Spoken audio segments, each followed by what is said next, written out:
Chers amis qui êtes passionnés de plantes, de jardin, de jardinage, de botanique, bienvenue, vous êtes à la bonne place, c'est News Jardin TV et aussi l'émission Le quotidien du jardin qui vous est tout spécialement réservé, de même qu'aux membres de News Jardin TV Le Club qui peuvent la consulter en permanence.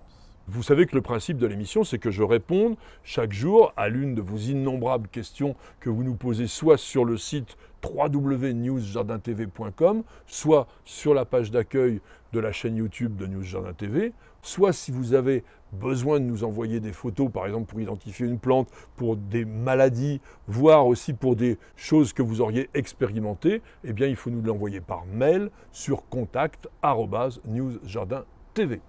Aujourd'hui, nous avons sélectionné la question de Patrick qui nous dit « Dans une de vos émissions, vous avez évoqué le bouturage à bois sec du figuier. Je souhaitais vous montrer que je réussis à partir de boutures de feuilles. Qu'en pensez-vous » Et il nous a envoyé des photos, vous allez les voir, c'est assez impressionnant d'ailleurs.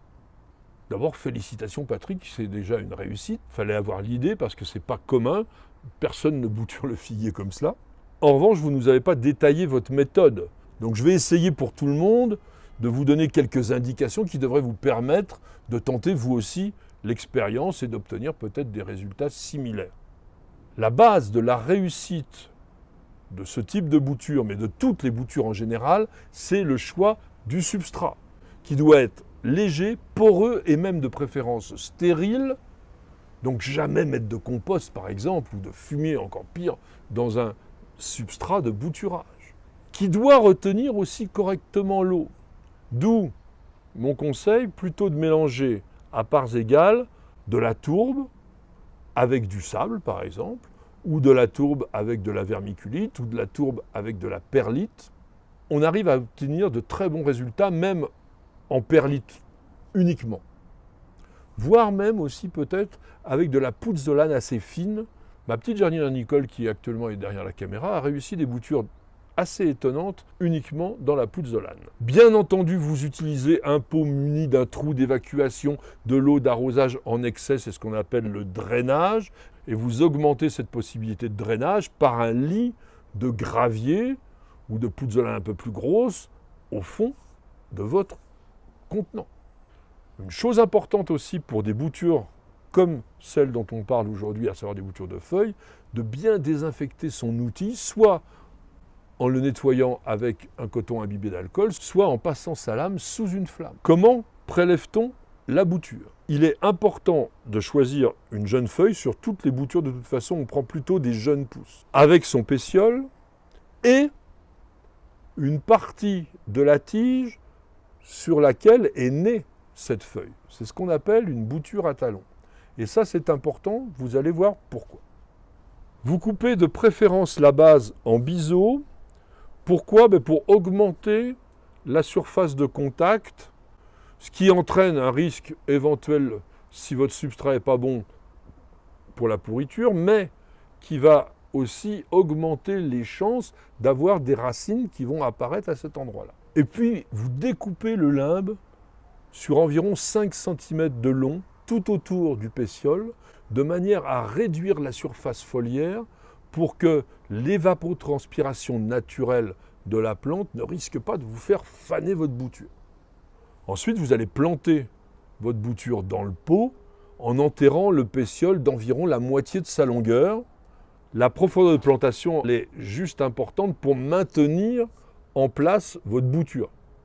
Faites un trou de préférence avec un crayon ou avec un petit morceau de bambou par exemple, et pas avec votre doigt, de manière à avoir quelque chose de plus homogène. Tassez sans excès, juste pour que la bouture tienne bien en place. Et puis ensuite, vous arrosez sans détremper. Et là, pour la réussite, il faut placer les boutures dans une ambiance que l'on appelle à l'étouffer. Donc vous allez les mettre soit dans une mini-serre, après avoir arrosé, vous aurez de la condensation, vous aurez cette hygrométrie près de 100%, ou alors vous fabriquez une cloche tout simplement avec un film plastique et puis un support, soit des bambous, soit un arceau de fil de fer. Vous placez vos boutures dans un endroit lumineux. Si vous disposez d'une grande fenêtre qui ne reçoit pas le soleil direct, c'est absolument parfait. Sinon, bien sûr, une serre, une véranda feront aussi l'affaire. Il faut quand même que la température soit autour de 20 degrés minimum pour réussir correctement cette bouture et l'enracinement va se produire en 4 à 6 semaines. Je viens de vous présenter la technique.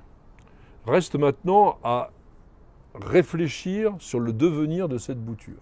On peut quand même se poser la question de savoir si cette bouture, juste une feuille enracinée, va être capable de développer des nouvelles pousses comme le font les yeux par exemple d'une bouture de rameau. Et on observe d'ailleurs ça souvent par exemple avec un autre type de figuier qui est un figuier d'intérieur qui s'appelle le figuier lyre, le Ficus lyrata, dont on peut facilement obtenir l'enracinement d'une simple feuille, même dans l'eau, mais ensuite la plante ne se développe pas. Vous avez des racines, sa feuille, et elle reste comme ça, on va dire statique. Il y a la même chose avec le yakeri. Vous savez, cette plante que l'on offre à la Saint-Valentin qui a une forme de cœur. Oui, on a bien bouturé la feuille en forme de cœur, mais ensuite, il n'y a quasiment jamais de développement. Reste que c'est une expérience amusante que vous pouvez tenter, et ça vous donnera une indication sur le fait, avez-vous les doigts verts ou pas, on ne sait jamais. Merci de nous avoir suivis pour cette émission journalière. Vous savez que de jour en jour, nous constituons cette encyclopédie vidéo que seuls les membres de News Jardin TV, le club, peuvent consulter en permanence. Chaque numéro est laissé pendant 24 heures et ensuite, c'est simplement les membres du club qui peuvent en bénéficier. En tous les cas, merci à tous et à chacun de nous avoir suivis. Je vous souhaite une excellente soirée et je vous donne rendez-vous dès demain à partir de 19 h pour un nouveau numéro de l'émission Le Quotidien du Jardin. C'est sur News Jardin TV. Et nulle part ailleurs.